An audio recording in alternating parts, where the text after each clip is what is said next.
अगर उसने बीच रास्ते में हार मान ली होती तो वह कभी भी उस खूबसूरत नज़ारे को नहीं देख पाता। अब शुभम की सोच बदल चुकी थी। वह हर छोटी या बड़ी चुनौती को एक अपॉर्चुनिटी की तरह देखने लगा। उसने अपनी फोटोग्राफी को और सीरियसली लेना शुरू कर दिया। कुछ लोग उसके काम की तारीफ करते थे तो कुछ उसकी आलोचना करते थे। पहले वह आलोचना से परेशान हो जाता था, लेकिन अब वह इसे एक सीखने का मौका मानता था। कुछ महीनों बाद एक बड़ा फोटोग्राफी कॉन्टेस्ट हुआ। शुभम को लगा कि यह उसके लिए एक बेहतरीन मौका हो सकता है, लेकिन कंपटीशन में नामी फोटोग्राफर हिस्सा ले रहे थे। उसे लगा कि वह शायद उनके सामने टिक नहीं पाएगा, लेकिन फिर उसे हैरिस की किताब का दूसरा लेसन याद आया। सबसे बुरा यही होगा कि मेरा नाम लिस्ट में नहीं आएगा, लेकिन मैं जो सीगा वह मुझे और आगे बढ़ाएगा। शुभम ने अपनी सबसे बेहतरीन फोटो भेजी। जब रिजल्ट आया तो उसका नाम विनर्स की लिस्ट में नहीं था। उसे कुछ निराशा हुई, लेकिन उसने हार मानने के बजाय उस कंपटीशन के जजों का फीडबैक मांगा। जब फीडबैक मिला तो उसने देखा कि उसकी फोटो में लाइटिंग और कंपोजिशन में सुधार की जरूरत थी। उसने उसी दिन से उन चीजों पर काम करना शुरू किया। हर दिन प्रैक्टिस की उसने। छोटे छोटे लोकल फेम की फोटोग्राफी शुरू की और हर बार बेहतर होने की कोशिश की। किताब का यह लेसन अब उसकी जिंदगी का हिस्सा बन चुका था। उसने महसूस किया कि रेसिलियंस सिर्फ बड़ी असफलताओं के लिए नहीं, बल्कि हर रोज की छोटी छोटी चुनौतियों के लिए भी जरूरी है। कहानी अब यहाँ तक पहुँच चुकी थी कि शुभम हर दिन एक बेहतर वर्जन बनने की कोशिश कर रहा था, लेकिन हैरिस की किताब के बाकी लेसन्स भी उसे कुछ और सिखाने वाले थे। शुभम की लाइफ में अब जैसे एक नया अध्याय खुल चुका था। हर दिन वह खुद को कुछ और एक्सप्लोर करता। हर बार जब उसे किसी मुश्किल का सामना करना होता तो वह किताब का कोई ना कोई लेसन याद करता और उससे सीखने की कोशिश करता। अब वह किताब उसके लिए सिर्फ एक गाइड नहीं थी, बल्कि एक दोस्त बन चुकी थी। एक शाम जब ऑफिस से लौटते वक्त बारिश हो रही थी, शुभम ने सोचा कि आज वह किताब का तीसरा लेसन पढ़ेगा। घर पहुंचकर उसने गर्म चाय बनाई और अपने पसंदीदा को कोने में बैठ गया। उसने किताब के तीसरे लेसन को पढ़ना शुरू किया, understanding the line between reckless and courage. पहले पैराग्राफ में ही हैरिस ने एक सवाल पूछा था, क्या आपने कभी सोचा है कि आपकी लाइफ में ऐसी कौन सी चीजें हैं जिन्हें आप बिना सोचे समझे कर देते हैं, और कौन सी चीजें हैं जो आप डर की वजह से कभी करने की हिम्मत नहीं जुटा पाते। शुभम को यह सवाल काफी इंट्रिग लगा। उसने खुद से पूछा, क्या मैं कभी रेकलेट रहा हूं, या फिर मैं हमेशा इतना कॉशियस रहता हूं कि करेज दिखाने का मौका ही नहीं देता। हैरिस ने लिखा था कि करेज और रेकलेट के बीच बहुत बारीक रेखा होती है। कई बार हम दूसरों के एक्शंस को डोट रेकलेट मान लेते हैं, जबकि उनके लिए वह कैलकुलेटेड रिस्क होते हैं। यह सब इंसान के माइंडसेट और प्रिपरेशन पर निर्भर करता है। शुभम को अचानक अपने दोस्त अर्जुन की याद आई। अर्जुन वही था जिसने उसे ट्रैकिंग पर ले जाने की जिद की थी। अर्जुन अक्सर हाई रिस्क एडवेंचर्स करता रहता था, paragliding, sky diving, scuba diving. Shubham को हमेशा लगता था कि अर्जुन बेवजह अपनी जान खतरे में डालता है, लेकिन अब उसे एहसास हुआ कि शायद अर्जुन रेकलेट नहीं था, बल्कि वह करेज असली अपनी बाउंड्रीज एक्सप्लोर कर रहा था। इस थॉट ने शुभम को अपने एक्शंस को रिथिंक करने पर मजबूर कर दिया। उसने सोचा, मैं अपने डर को डोट कवर अप करने के लिए दूसरों के करेज को रेकलेट मानता हूं, लेकिन सच यह है कि मैं खुद कभी अपनी लिमिट्स को पुश करने की कोशिश ही नहीं करता। अगले कुछ दिन शुभम ने इंट्रोस्पेक्शन में बिताए। उसने अपनी डायरी में 2 कॉलम बनाए। पहले कॉलम का नाम था things I avoid because of fear और दूसरे का things I do without thinking. पहले कॉलम में उसने लिखा 1 ऊंचाई, 2 पब्लिक स्पीकिंग, 3 अपना बिजनेस शुरू करना। दूसरे कॉलम में उसने लिखा 1 हर बार इम्पल्सिव डिसीजंस लेना, 2 कभी कभी बिना सोचे पैसे खर्च करना, तीन कुछ चीजें सिर्फ इसलिए करना क्योंकि दूसरे लोग कर रहे हैं।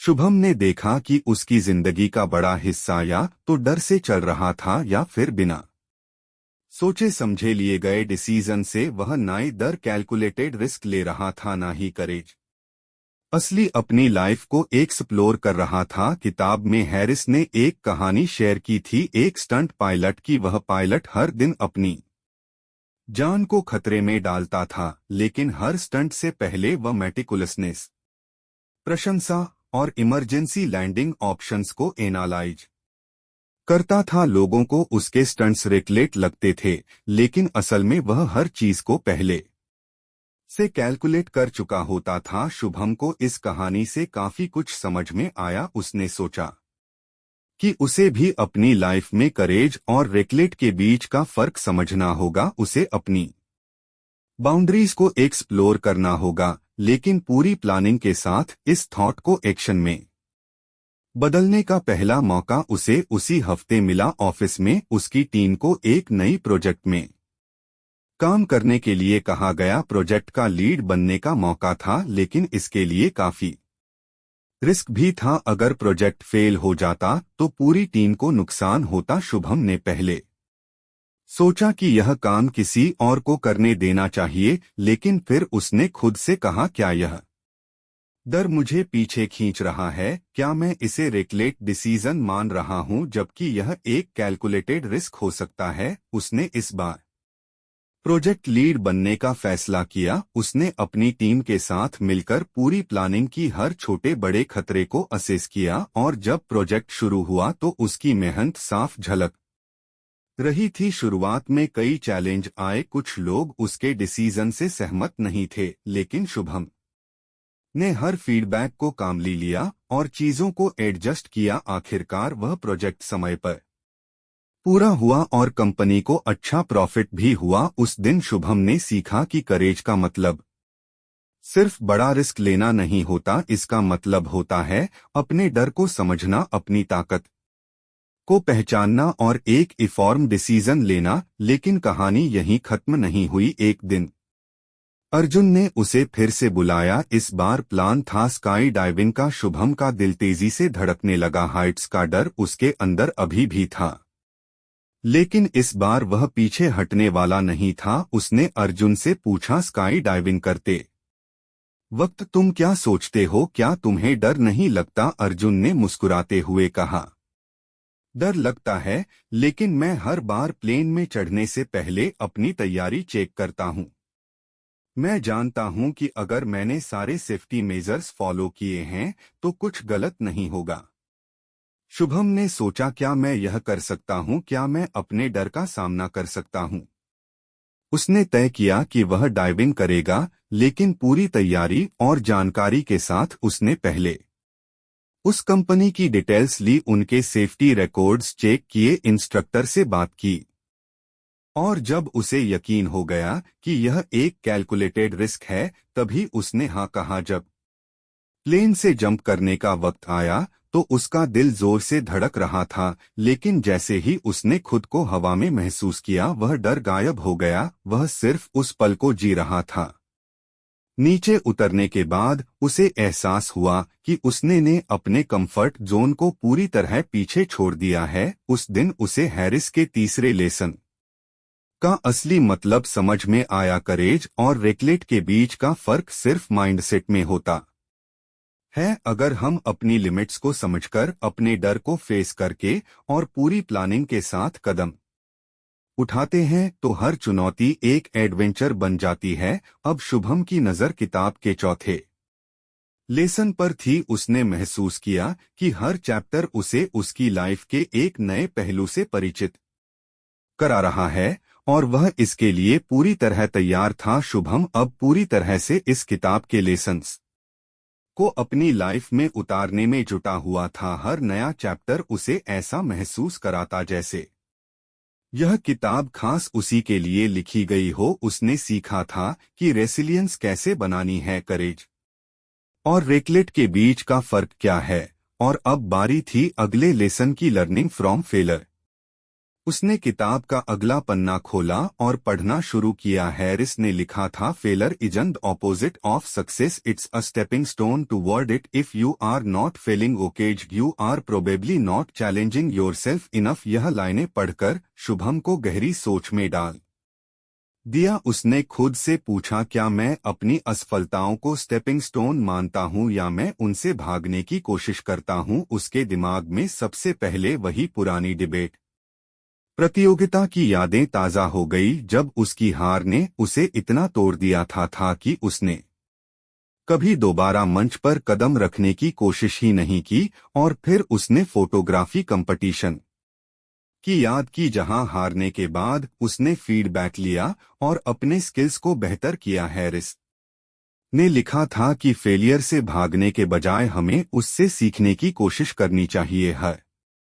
सेटबैक हमें कुछ ना कुछ सिखाने के लिए होता है। सबसे बड़े रिस्क टेकर्स ने अपनी असफलताओं से ही अपने कौशल को निखारा है। शुभम ने सोचा कि उसे अपनी असफलताओं को ला करना शुरू करना चाहिए। उसने अपनी डायरी उठाई और लिखा, एक फेलियर डिबेट प्रतियोगिता में हार, लेसन लर्न, तैयारी में कमी और नर्वसनेस से कैसे निपटना है। 2 फेलियर।